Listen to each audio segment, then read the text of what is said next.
no tiene dos, sino cuatro autores, cocineros de visitas, también camareros, ¿no? Que pertenecía a este joven británico, era Billy King y William Carr, como se conocieron.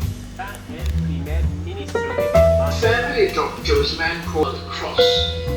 Una pechuga de pollo que hemos espolvorecido. Esta ensalada tiene muchos ingredientes que son muy típicos de las ensaladas birmanas. De tomate, muy agradable.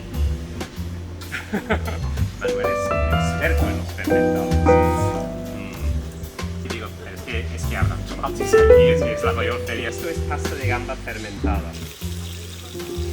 La kombucha es un fermentado de té, tradicionalmente de té, pero no porque lo usamos habitualmente, porque hay confianza. Y les pondría un poco de guindilla y cúrcuma también.